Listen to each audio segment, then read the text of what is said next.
Hey, real fans. I want to start us off just a little bit differently today. I want to recognize a very, very special fan that we have had, a fan of our podcast from the very beginning. And this special fan was a very dear friend of mine from college. We met as freshmen. We both pledged KD together, and she is the youngest sister of. She had two older sisters, and I was the youngest sister, and we were just in the same group of friends and became very dear friends all the way into adulthood. And that is our sweet Jill Gary Eure now, and her married name. And she had a long but strong battle with cancer that this past year got really tough. But what I want to say before we get going today is just that Jill was such a light, and she was such a faithful servant of God, and that was such an important part of her life. And her beautiful children and her husband and her immediate family. But she was so strong, and she never lost her spunk or her humor. And one of the things that I know made Jill laugh was listening, sister, to us every week.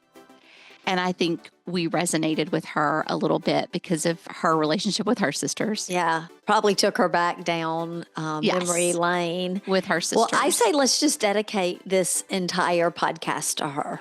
I would love that. Today, we got to say goodbye to Jill and send her into the arms of our Heavenly Father. So no more suffering. Nope, no more suffering. And she is dancing and singing in heaven. And I just wanted to take a moment to recognize her. And even when she was really sick this summer, she reached out to me to make sure she had the link she needed so she could listen to us. And it just brings me a lot of joy to know that in her time of suffering, that our words were able to bring a smile to her face. You know how I am with the Kleenex and the tears, but I do appreciate you sharing, and prayers for her family and as they grieve her. But you're right, she's healed now, and she's laughing and dancing with Jesus. So 100%.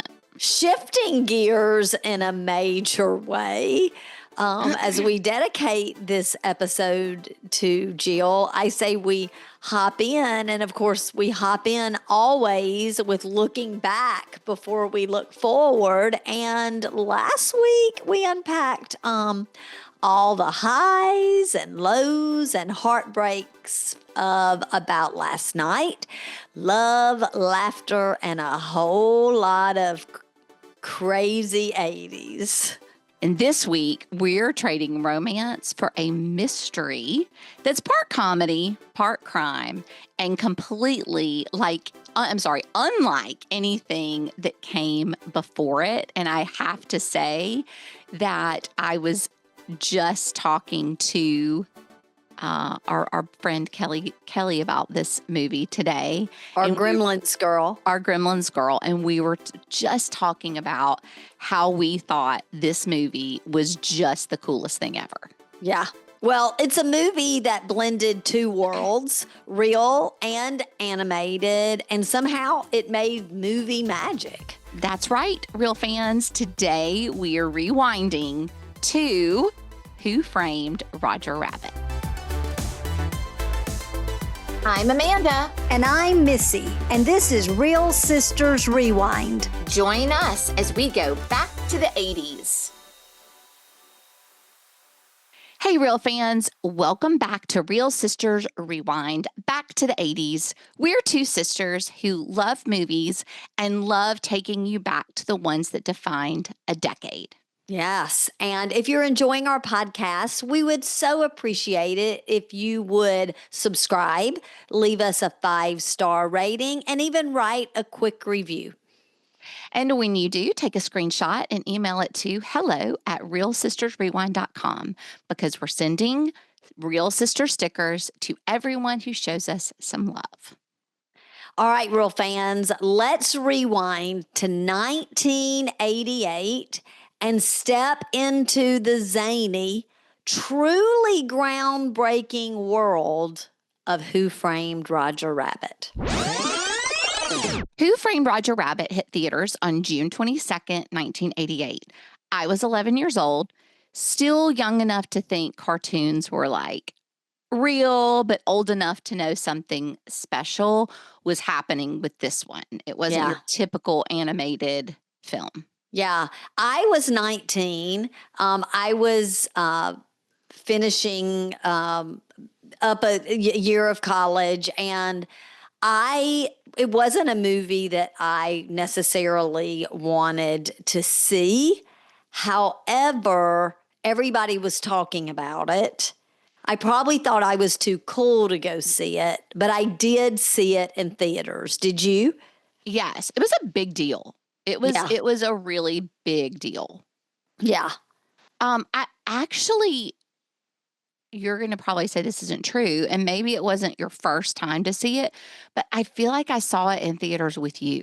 I was thinking that, but I think it was my second time to see it. Mm-hmm. And Mom may have been with us. Yeah, I think Mom went with us too. Because this is something like most people saw. Like, yeah, it was you wanted to go see it in theaters, and there are so many reasons why, and we'll get into that for sure. Yes. Before we do that, let's hop into our pop culture spotlight for when Who Framed Roger Rabbit hit theaters. Okay, let's do it. The number one song in the U.S. that week was, oh my gosh, Rick Astley. I am not a Rick Astley fan. Together Forever. Together forever and ever. Yep. Earworm. And it's just like that song, the other song he has, never gonna give you up, never gonna make you cry, never gonna run around and hurt you. Same type of deal. It is. It's that same kind of song.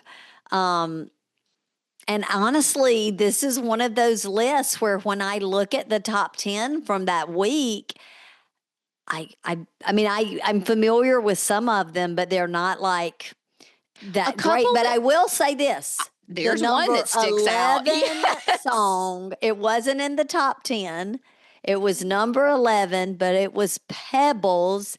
If you want to ride in my Mercedes, boy, you tell me what you that gonna song. Do with that me. Was like a cruising song for sure. I loved that song, and that was the summer. That was the summer that I like ran my first mile ever. That I like was on a track and I ran a mile, which people are going out there listening saying like that's a big deal for her real fans. That it is was a big especially at deal. the time. I mean, I did get where I ran some in my life, but at that time it was a big deal. But I had my Walkman with a cassette, and I had Mercedes Boy. You were bopping the Mercedes Boy. I was. And it's so funny because that was the summer I met my husband. Uh-huh. And he actually remembers me listening to this Mercedes song Boy while I was working out at the Healthplex, which is where I met him. Not the Healthplex, the Wellness Center. Oh, the Wellness Center. Yeah. The Healthplex is here where I live now. I will say, I do want to say, because I think this is worth sharing, one song on the top 10 is a Michael Jackson song. Dirty Diana. Yep. I like that song. I still like it. You don't like it? No. I didn't love it at the time, but I like it more now. No. Okay. No. On television, still ruling Thursday nights. It's a good thing this isn't a podcast about the number one TV shows. And we reviewed that because all we would basically talk about for the entire decade would be, can you guess it, sister? I bet our listeners can. Absolutely. The Cosby Show was the number one. But there was a show. Wait, you know what? It would be fun to do a podcast where you rewatch The Cosby Show. It would be. It would be fun. There, I've found where I can find now when I'm doing the research, the clippings of like the TV The TV guide. Yeah. And I never liked this show. It had the girl from Terminator and a big guy that I did not think was cute. But Beauty and the Beast was one of the big shows. Again, it was CBS. I've never seen it in Hated my that. life. Yeah, yeah. But I have to say, 2020 was on the air then. It's on the air now, and I look forward to it every Friday night. I love some true crime drama. I love some 2020. That was some good stuff right there. It was great stuff, and it still is. It still is, but I Yes. just remember it was Yeah. some good stuff. It was some good stuff. On the cover of People magazine, oh my goodness, we've got Bette Midler and Lily Tomlin. Suddenly, the funniest women in America are big business.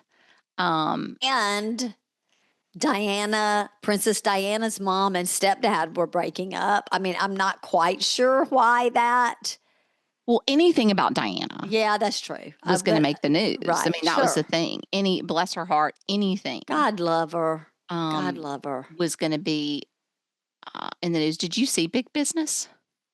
I saw it like on TBS years later while I was folding clothes or something. I didn't watch it. But I do remember I loved Lily Tomlin. I loved Bette Midler, and they were powerhouses at that time. I mean, that's when you were really getting some strong female comedians that you hadn't really had before. I've Okay. never seen it. Okay, go So ahead. let's go into Do You Remember?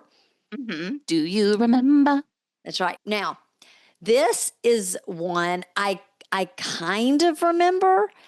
And my thought was that Mom and Daddy had gone to this.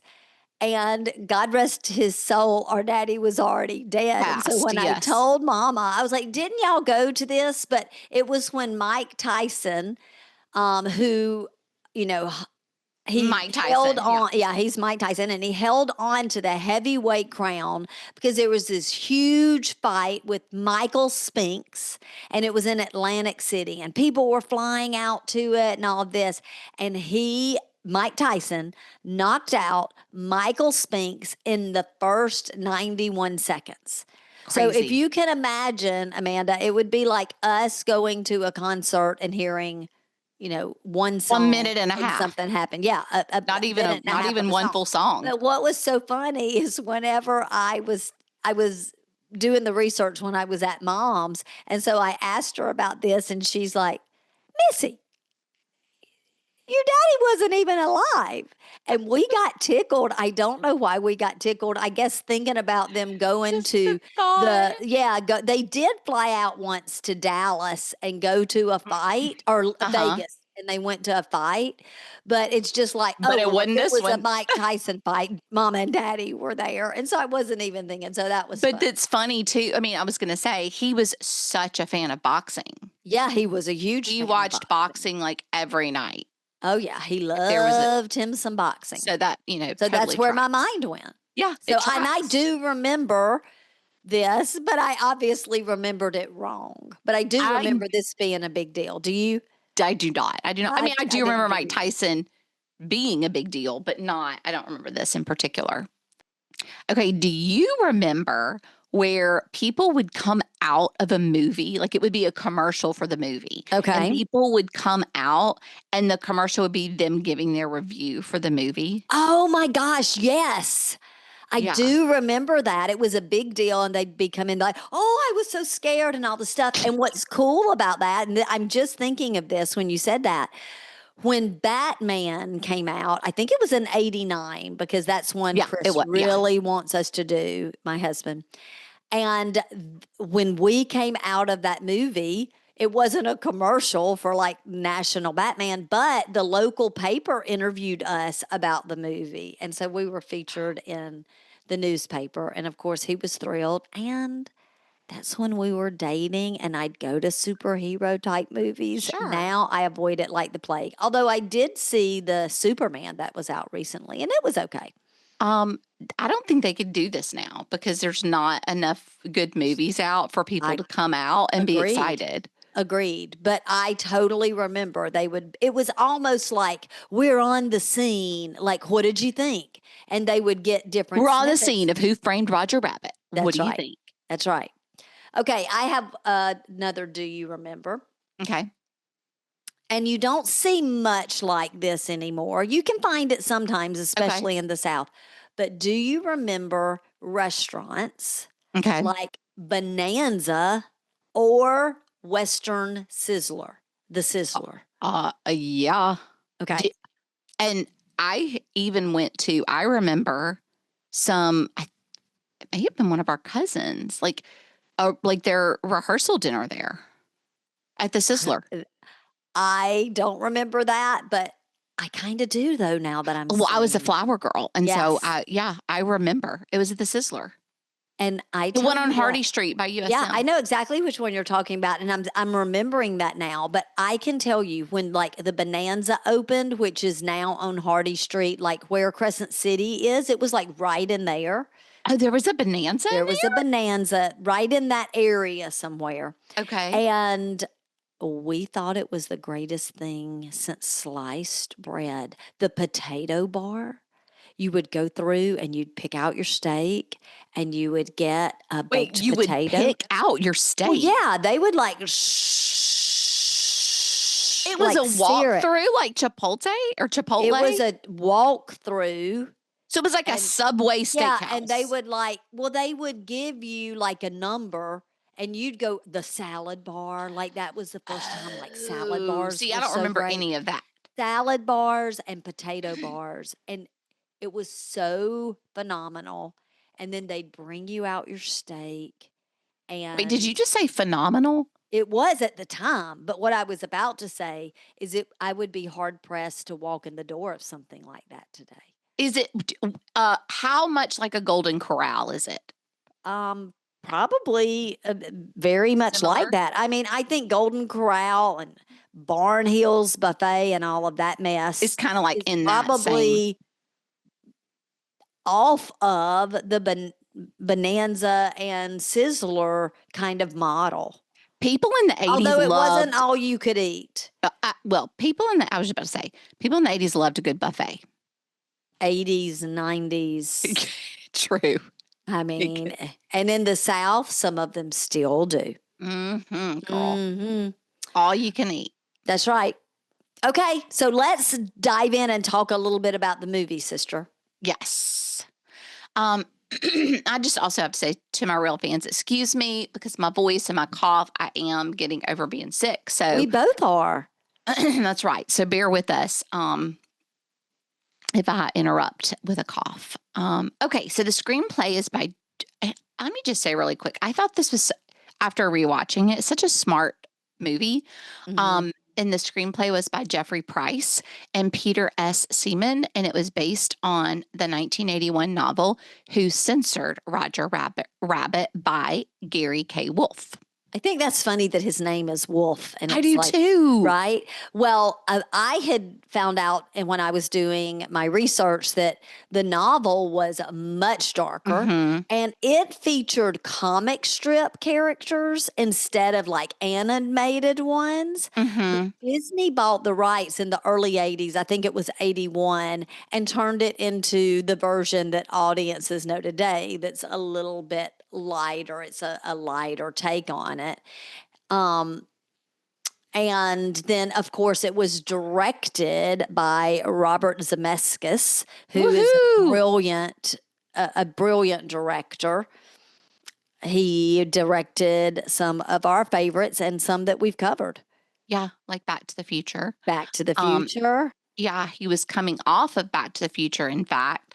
And he wanted to push the limits of filmmaking, which I feel like he did, even with Back to the Future, by combining live action and animation with Mhm. never before used motion control cameras and precise choreography. A lot is going to come out about that in this podcast for sure. And also, And I didn't know this until I was doing my research. Steven Spielberg served as executive producer, and he secured character rights from the rival studios. And we'll talk about that some more. Oh, I'm so glad because the whole time, and I even remember when I was younger thinking that it was so interesting that it was a mix of characters. Because even at that time, it was very, you knew Disney, you knew Warner Brothers, like you knew the difference. Oh, just wait till I've got some fascinating facts to share. Oh, with you, wow, sister. that's so cool. Because I was wondering, I was like, how did they end up mixing all of those characters? Oh, yeah. So I really love, I'm excited. Yeah. Well, this is a really special movie.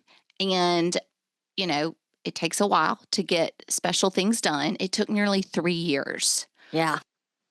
It took nearly 3 years with over 80% of the shots combining animation and live action. Yeah. I mean, that's a long time. Like a lot of movies are shot in 12 weeks, 16 weeks, right? Yeah. So 3 years you are dedicated. That's a long that. time to be committed. Yeah, it is.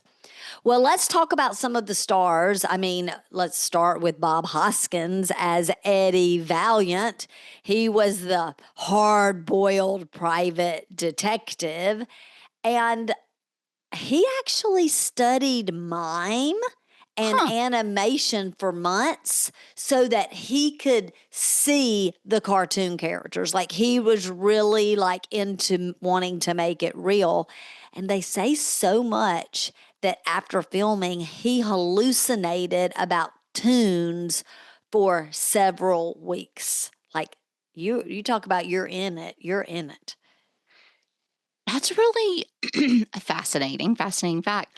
But I almost feel like in order to make this movie, especially because he interacted with the tune so much, you would almost have to do that. Or it would be like, what are you? It wouldn't be believable, maybe. Yeah, like who are you even talking to?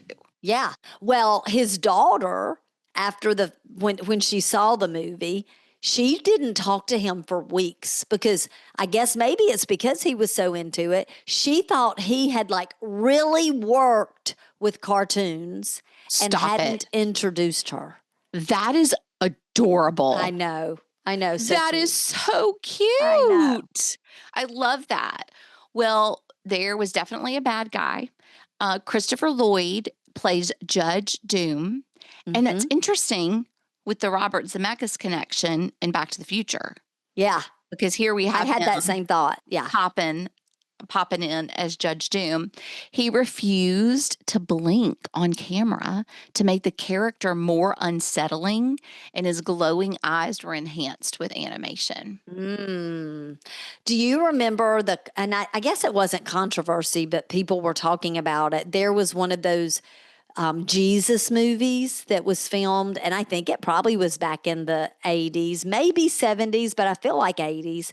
And the guy who played Jesus, none of the shots have him blinking, which is so strange. Jesus was human and he blinked, but I guess to just make it more compelling, I don't know, but you never see Jesus blink in that. I think it's like Jesus of Nazareth. You know the one. I do not know about that controversy though. That's interesting. Yeah, we'll have to find out about that. I'm gonna have to check it out. Yeah. Well, we have Charles. I guess it's Fleischer. Yeah. Who was the voice of Roger Rabbit, and he wore a full Roger Rabbit costume on set, even though he was unseen, so that actors could react naturally to his voice. I love that. Yeah. Kathleen's very sultry, sexy, raspy voice was Kathleen Turner. Oh, yes. Sorry. Kathleen Turner was Y'all the are on a voice. first name basis. Yeah. We're tight. Yeah. She was Jessica Rabbit. Yes. And at first, she was uncredited. Ooh. Because they wanted to add to the mystery of the character. She has that iconic line, "I'm not bad. I'm just drawn that way." Yes. It was, and that quote is ranked among AFI's top 100 movie quotes.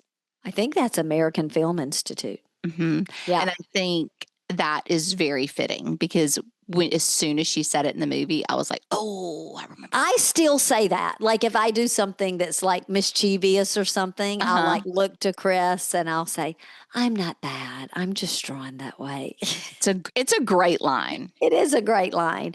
And then we have Joanna Cassidy as Dolores. She's Eddie's girlfriend. And her experience on Blade Runner, which I don't think I've ever seen, although she's familiar, I know I've seen her on some stuff. It helped her handle like all the technical demands of performing opposite of animated characters. So she had prepared herself for this role.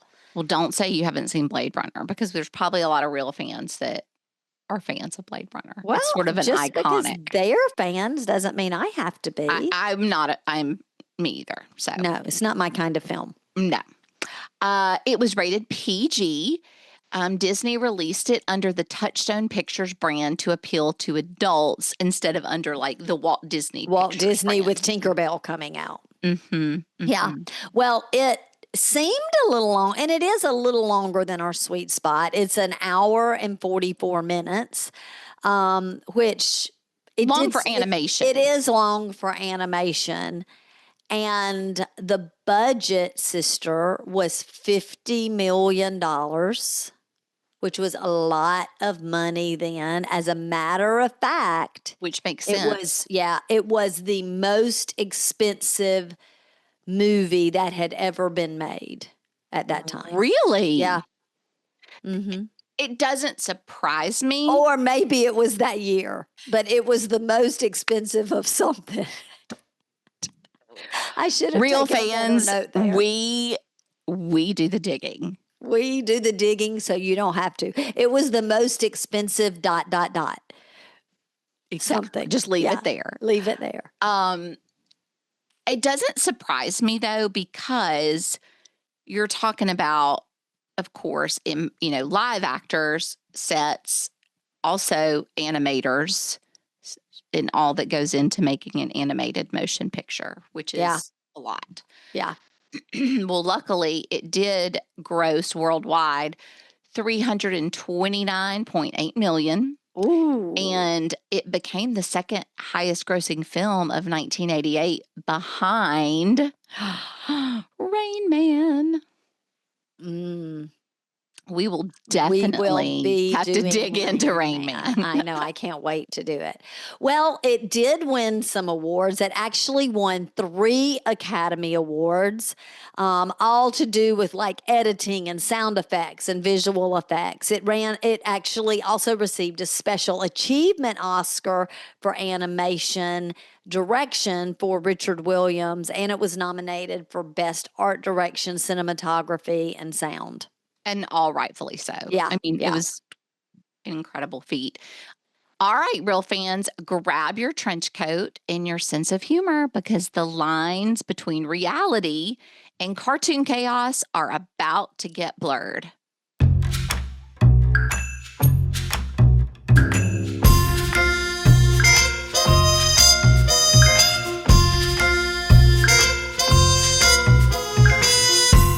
Let's rewind. Who Framed Roger Rabbit, scene by scene?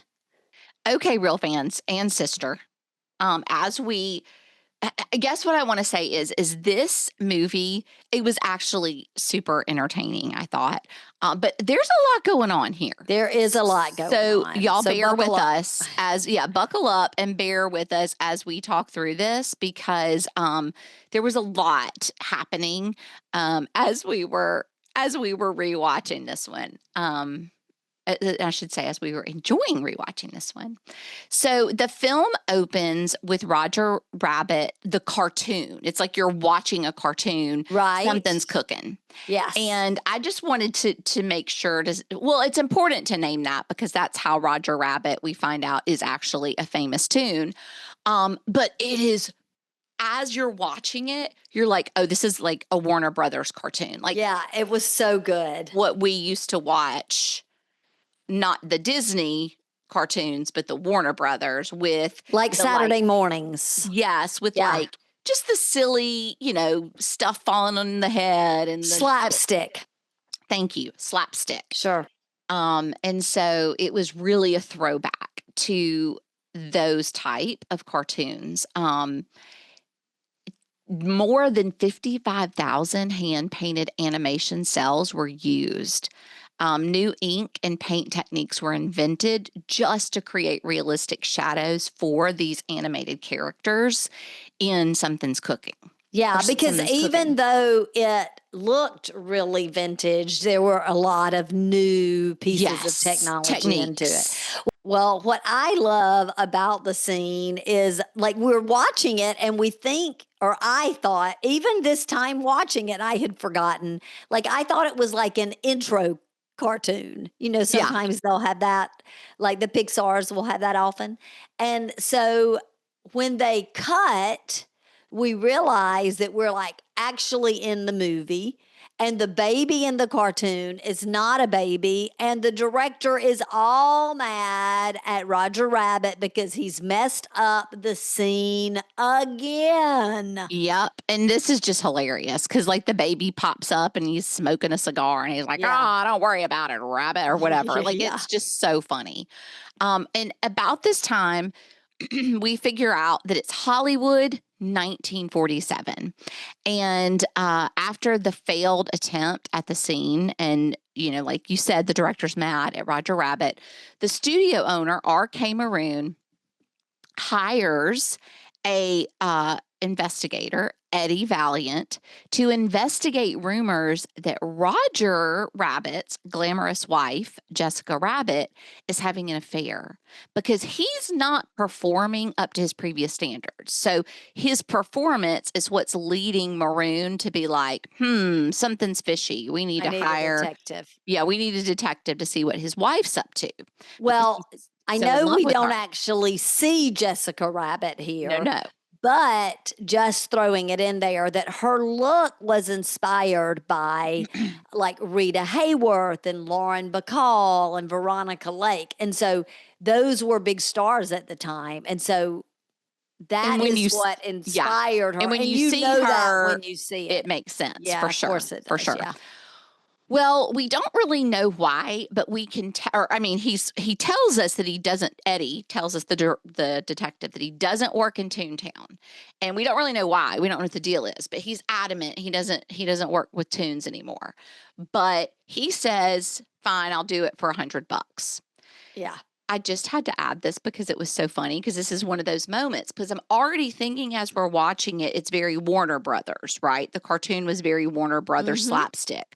Well, about this time when Eddie, the detective, is having this conversation with Maroon, R.K. Maroon, we see out the window Dumbo's Dumbo. I know. I love wait, that. That's Disney. And so I had even as an adult forgotten that there was this like mixture of animated characters, and it's so funny because RK Maroon says to him, we got him on loan from Disney. He works for Peanuts. And so there's just funny lines like that all throughout the movie. And that's why I said earlier, I think it's a really clever movie. It's so clever. It's very clever and well written. So okay, well, let's save some of our commentary till we decide if it measures up. Okay. Then we're in the Ink and Paint Club.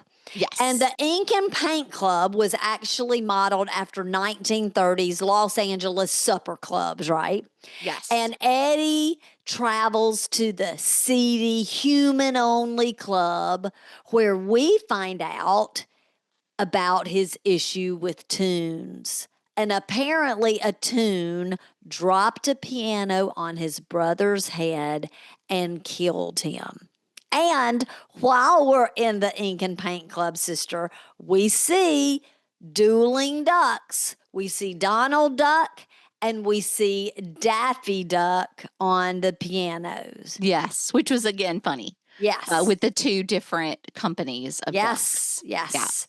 So And Ed, or go ahead. no, You go and ahead. then we finally get a shot at Jessica Rabbit performing. Yes. She's got that look. She's stunning. Eddie's jaw drops, and we see Betty Boop. So far we're seeing a lot of characters, right? Yes. There are over 140 cameo appearances from classic cartoon characters, and we're going to find out more of it as we unpack. But I yeah. love that. And this is when she's singing. She's on the stage and she's singing, "Get out of here." Oh yeah. Like a very jazzy song. Yeah. And it's so funny because when Betty Boop comes up to Eddie, because she's a waitress at this point. Right, She's yeah. not performing. And Eddie's jaws just drops when Jessica Rabbit comes out. And Betty Boop says, "Isn't she lucky?" And she means to be married to Roger Rabbit. I know it. That's so funny. That's so funny. So he does, like I said, he's taken on this case to investigate Roger Rabbit or I'm sorry, not Roger Rabbit, but Jessica. And he is following her. And this is when he photographs her playing patty cake literally, with Marvin Acme, the owner of Toontown. Mm-hmm. And Roger Rabbit just cannot believe it. He's It's just like over the moon, distraught, banging his fist. No, not patty cake. not patty cake. He's cake." devastated. Yeah. Well, I think patty cake there is Insinuating it's something insinuating. more. That's right. But we'll see. But Yeah. they were playing patty cake. Yeah. Literally. So because he's freaking out, Roger Rabbit, we see Eddie. I'm sorry, not Eddie. RK Maroon gives Roger Rabbit a shot of whiskey. And this is important because it's going to come back later. And when he gives him that shot of whiskey, Roger Rabbit's head almost explodes. Yeah. Like And only the way a cartoon can. Yeah. Yes.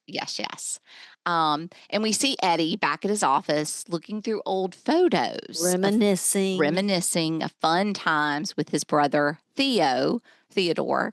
And we see newspaper clippings of cases that they saw from the past with all the tunes from the good old days. So we're starting to see, oh, this was what they did previously before the piano incident. Yeah. Well, he passes out and he wakes up the next morning. And when he does, he wakes up to find that Acme has been killed and Roger Rabbit is the main suspect. Okay. So let's just remember, real fans, keeping it straight. Acme is who Roger Rabbit, or who we found Jessica Rabbit with. Right. Playing patty cake. Right. And so now, of course, Roger Rabbit would be the main suspect. Yeah, and it looks like he was killed by a toon dropping a safe on his head. That's right. Mm-hmm. But right. Somebody comes in to investigate it, sister. Yes.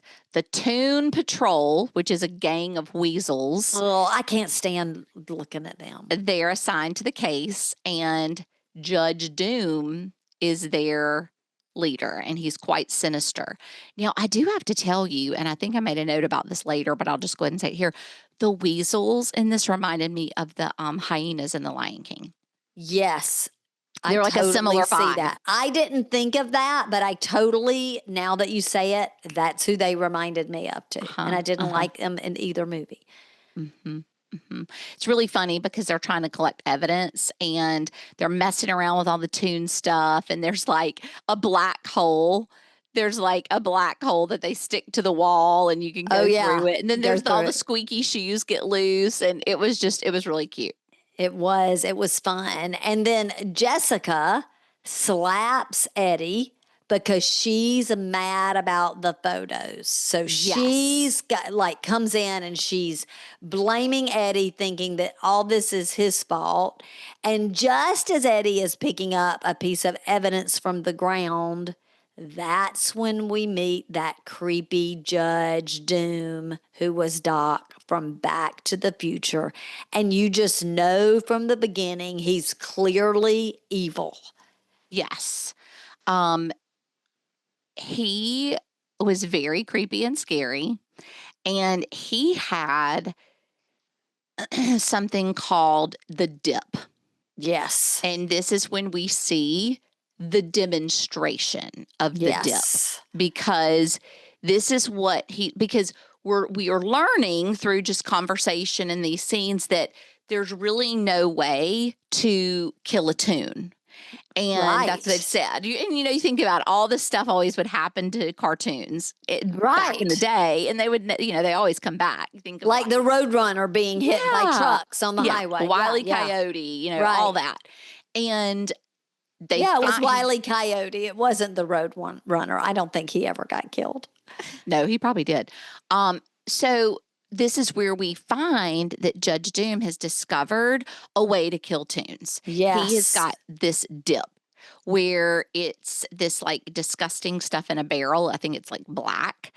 Uh-huh. And it's so sad. He gets one of the little baby shoes, squeaky shoes that was just like never made it back into the case. Bouncing around. And whoop, dips him into the dip, and he just dissolves away and dies. But it's like all kinds of chemicals. It's turpentine, acetone, and benzene. Yeah. Well, the next thing, Eddie's like heading back to his office, and we see baby Herman, right? And he is there with a cigar, the same one that was in that first scene. Hysterical. And he's there to take up for Roger Rabbit. He's got a gorgeous, like, babysitter, caretaker, or something. And he talks to her like she's just trash. Like, Totally. yeah, he's just really not respectful to her at all. Yeah, he says at one point, and I wrote down some of these lines because I thought they were hysterical. He says to her at one point, or either he says maybe to Eddie, he's saying it about her. He's like, I got a 30-year-old lust and a 3-year-old dinky. Oh my gosh, that's hysterical. I remember that because I laughed. Well, once he gets in to talk to Eddie, he shares his story. He's got a theory that Acme's missing wheel is what caused the murder, and where he was going to give Toontown to the Toons, and that's the real motive. Yes, he was going to give it over to them. Yeah, he's going to hire Eddie to help his friend. So Roger does end up hiring Eddie. Yeah, because he goes into his office, and that's where he is, right? He snuck into his office. Yeah. Yes, because Eddie, the original job was to see what Jessica was up to, and he was going to be done. He was going to be done, but now Roger sneaks into Eddie's office, pleading innocent, and he claims that Please. Yes, I totally forgot about that until we watched it, and I was like, I could not forget. Please, Eddie, please. Yes. He claims that he wrote her a love letter in distress, and his sole purpose in life is just to make people laugh. So he would say he wouldn't kill anybody with her. He wasn't right. He wasn't upset anymore, and he would never have done that. He claims that he waited all night for Jessica because he wrote her that love letter. And then when he heard the news, he got scared and ran to Eddie for help. Yeah, because he was the toon cop that used to help people in the day. Well, that's right. So we've got Roger Rabbit in full display now, right, in the movie. And I had mentioned earlier that Charles Fleischman wore Fleischer. Yeah, Fleischer. I think I'm thinking of the butter Fleischmans. Isn't there a butter Fleischmans? Yes. That's why I got confused. But he would wear the rabbit suit, right? But when he was, I guess, maybe not in the rabbit suit, they would actually put an earpiece into Bob Hoskins and he would voice live on the set. So you think of cartoons being like voiced in a studio. But like a he booth. would voice it live on the set so that Bob Hoskins could react in real time, which I thought was really interesting. That is cool. Yeah. Yeah, they would have to put, and it's like I'm thinking about the thought they would have to put into that. I wonder if it was like the actor's idea or the tech idea, like I wonder if he was like, I want to do it this way. And either way, such creative minds. Okay, suddenly while Roger Rabbit is with Eddie, the Toon Patrol arrives and, he's trying to hide out. So Eddie takes Roger Rabbit, dumps him in the sink while the weasels come in and search Eddie's place. Yes. And it's so funny. It's just the silly cartoon shenanigans ensue between, this whole time the weasels are looking and Roger Rabbit pops up out of the water and then you put him back in. And it's just funny, like all the crazy stuff between them and the weasels, just typical funny cartoon shenanigans. And I think just before they come in, that's when he does says, the begging, yes, please, you do Eddie. it so good. You do it much better than me. Oh, thanks. Well, ultimately, Eddie does agree to help. And he's spurred on by some evidence hearing about Acme's missing will. So he says yes. Yes, he says he will help him. So he's at first thinking that R.K. Maroon dropped the safe on Acme so he could take over Toontown. So Eddie takes Roger Rabbit to a bar that's run by his former. So it was a little bit confused because I felt like it was his former girlfriend, but also there was they still had sparks. Yeah. Dolores. So I wasn't sure if that was former or current, but either way, we'll say girlfriend Dolores. And Eddie actually leaves Roger Rabbit to go investigate, which is where we see Jessica show up in his office claiming her innocence. Right. And this is where we get the famous line, I'm not bad. I'm just drawn that way. Yes. And I'm sorry. I know she's a cartoon, but she is stunningly gorgeous. Yeah, she is. In that Rita gorgeous. Hayworth kind of way. Yeah. Yes, she's gorgeous. In the red dress. Yes. And she actually tells him that she was set up to take the patty cake pictures by Maroon. And he said if she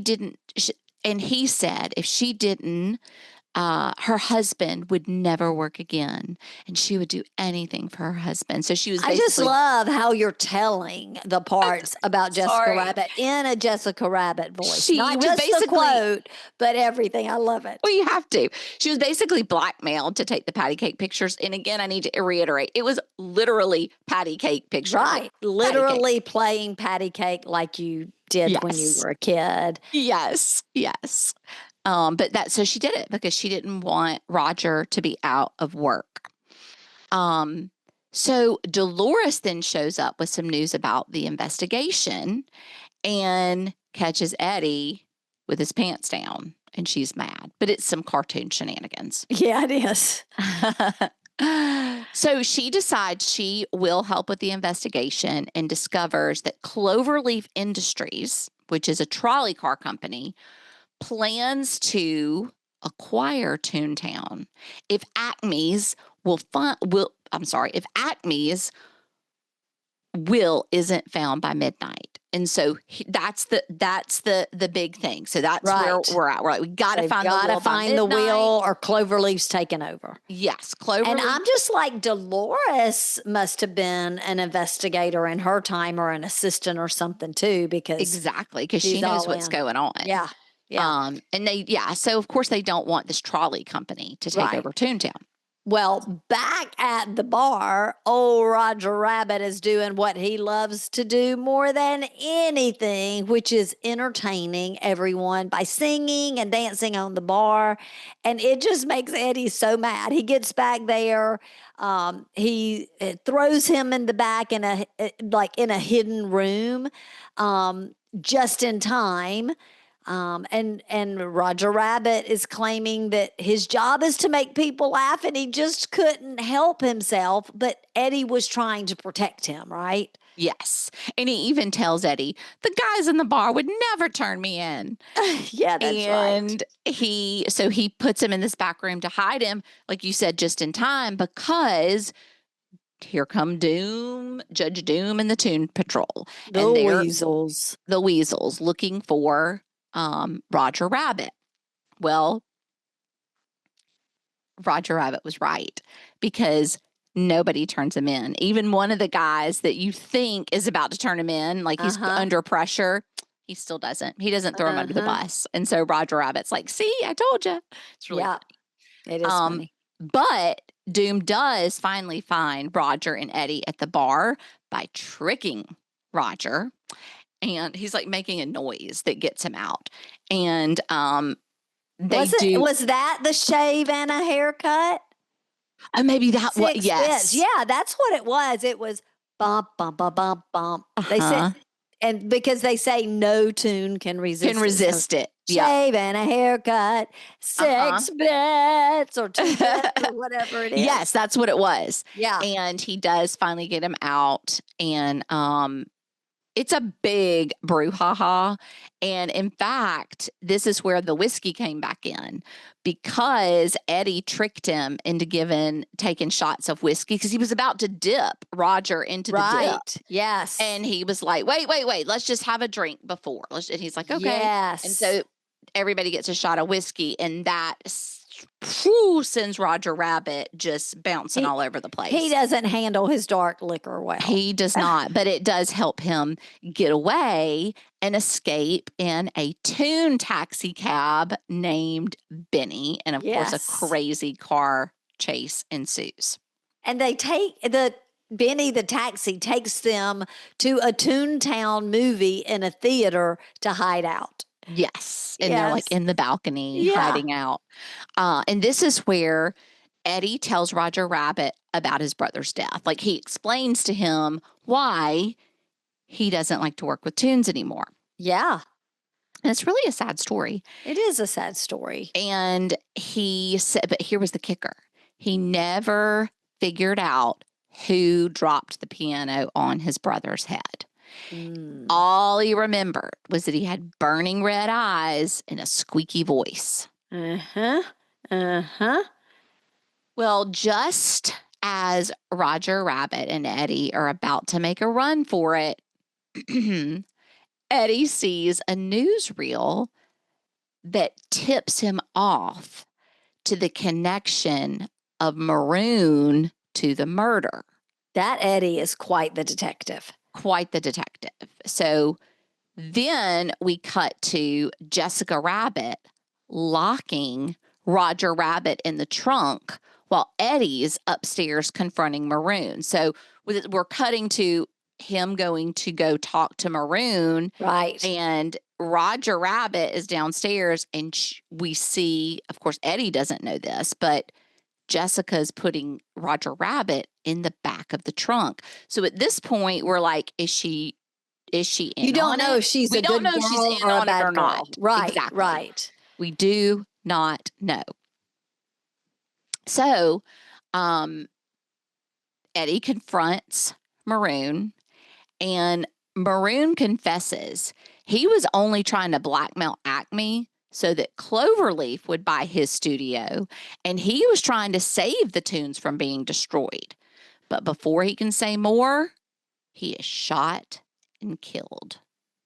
Eddie runs out trying to find the shooter because you can't see who it is. He follows a car to the Toontown tunnel, but stops knowing he would have to face his fears. He's going to have to go into Toontown. He's just going to have to. And this was so funny. This is one of my favorite parts of the movie. He grabs his gun out of the box, and it's a toon gun. And he loads the bullets up by telling them basically to load up. And they're like almost they're like the cowboys. Three Amigos. Yeah. I love that part. The bullets are animated. That was so brilliant. Yeah. Yes. And I love this because this is a moment where we see Eddie is like coming to grips with his brother's death, and that he has the opportunity to be a hero here, and he needs to knock off the drinking, lay off the liquor, and feeling sorry for himself. So we see him pour he was about to take a swig, and then he stopped and he poured it all out. Yeah. So I loved that. He's going to be redeemed. He's redeemed. All right. So we're going into Toontown, sister. Yes. We see Eddie driving into Toontown, and he, of course, I mean, you get into Toontown and it's nothing but chaos, and that's where he finds himself. We see Tweety Bird, Mickey, Bugs Bunny. Okay. I have here's some of my trivia. Okay. This marked the first time that Disney and Warner Brothers characters ever shared the screen.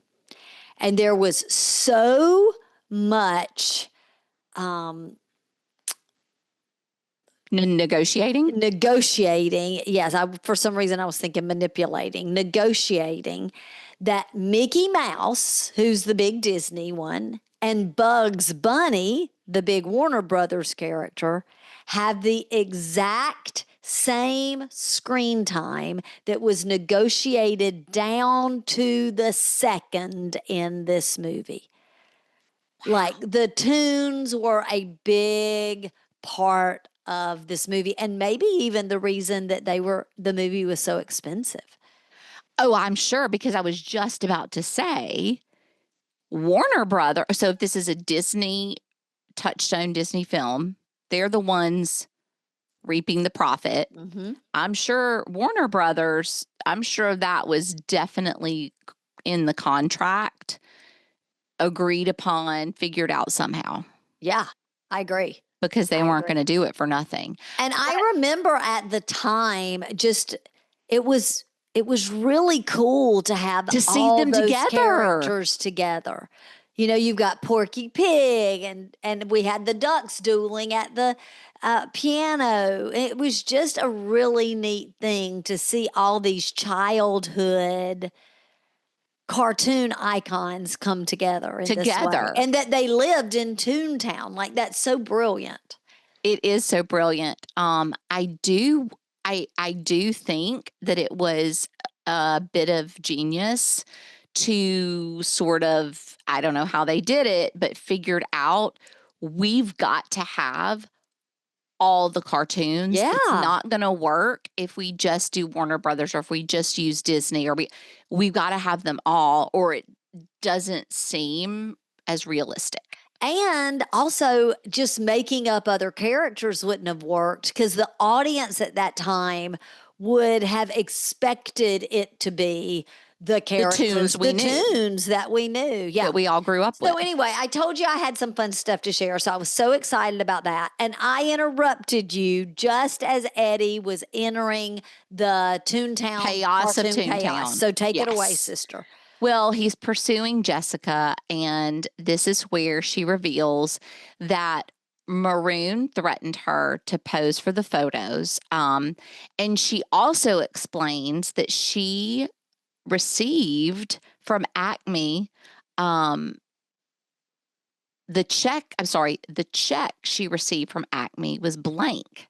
Yeah. And Eddie asks, this was just a quote that I wrote that I thought was funny. It's not really like related to the storyline, but Eddie asks, what do you see in him? Yeah, because she's like struggling to figure all this out as she's telling him. And he's talking, of course, about Roger. Yeah. And what does she say? Well, I think he's also thinking, like, you're going to all these extreme lengths for him. Right. What do you see in him? And she responds, the best line that has so much truth in it. Yeah. He makes me laugh. Yeah. How many partners have stolen the heart of their spouse or boyfriend or girlfriend because they make them laugh? I just love that. Yeah. So Doom does end up capturing Eddie and Jessica and takes them to the Acme factory. Dun, dun, dun. He reveals his master plan, and he's going to use the dip. And he has a dip spraying machine to dissolve Toontown. Yeah, he's going to take it all away. Yeah, he's going to not just like take over, he's going to just eliminate it. Yeah. And build a freeway in its place that would benefit his secret ownership of the company we talked about earlier that has the trolley company, Cloverleaf. So he was behind that all along. Well, and then we see, it's going to be a fight. The Toons aren't going down, and Eddie is leading the battle with Doom and the Weasels. And what he decides to do, again, another brilliant piece of the movie, is that Eddie decides that he is going to have the Weasels, kind of like the hyenas, right, laugh themselves to death with a song and a dance routine. And let me tell you, he's very talented. He's very talented. Yeah. He's very talented. But yeah, it is like the hyenas because it's just like that same sort of like lack of intelligence. But yes, that's his plan. And he actually ultimately sends Doom to his end by spraying him with a concentrated dose of dip. Realizing he was the murderer of Acme, Maroon, and Eddie's brother. Because we find here also that Doom is a Toon himself. Yes. We didn't know. So then we see a splatter of ink on Eddie's shirt from a previous scene where he had tucked in paper into his pocket. And we're like, wait, and somebody says something about the ink. He's like, oh, how did I get this ink on my shirt? Anyway, long way around, they figure out that Acme's will was written in disappearing ink. Yeah. And so reappearing ink. Right. I was going to say it reappears too. Yes. So they use the ink to make his will visible, ensuring that the Toons do get to keep Toontown. They get to keep Toontown. And Roger's cleared. Yes, Roger's name is cleared because obviously we know it was Doom behind it all. Right. Toontown is saved, and Eddie is just now overcome his grief and his aversion to the Toons, and he laughs once again. Yeah. And the film concludes with the Toons and humans celebrating together. And I love this because you see so many different cartoon characters come out in this scene together. Yeah. And the music was so like retro cartoon music. It was just really, really good. So it was very nostalgic. It was nostalgic. It pulled your heartstrings with nostalgia. And so here we go. Well, wait, let me say one more thing. Also, through this ending part, Eddie realizes that Doom was the one who dropped the piano on his brother's head. Yeah. So that was a realization there too. And also just a correction I'm thinking about that I said a little bit back, I said that the check he gave me was blank. Not the check, the will he gave me was blank. Right. I've messed up my words there. So sorry about that, real fans. But anyway, so to correct. Do you think it measures up to today?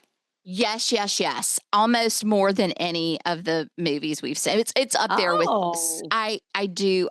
Not because it was like my favorite movie, but because I guess because of the animation and the lack of like it's in the 40s and it's a movie that I feel like you could watch. Our kids could watch now, our grandkids could watch, and it is sort of timeless in that way. Yeah.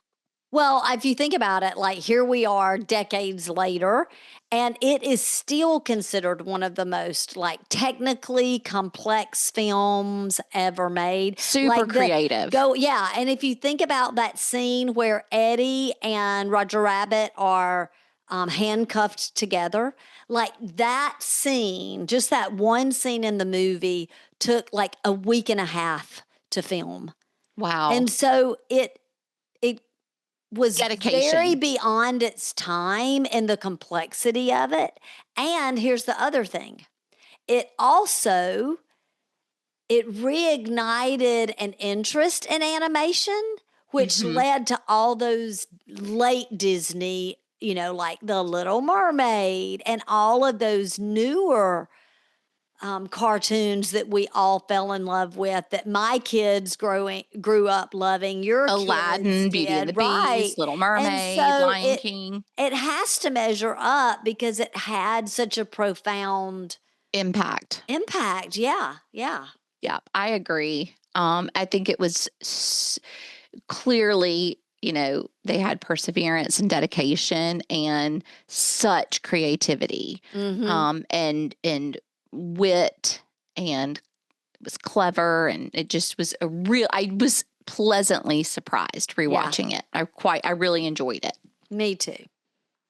All right, real fans, that is a wrap on Who Framed Roger Rabbit, a film that proved even a world full of cartoons could have heart, humor, and a whole lot of humanity.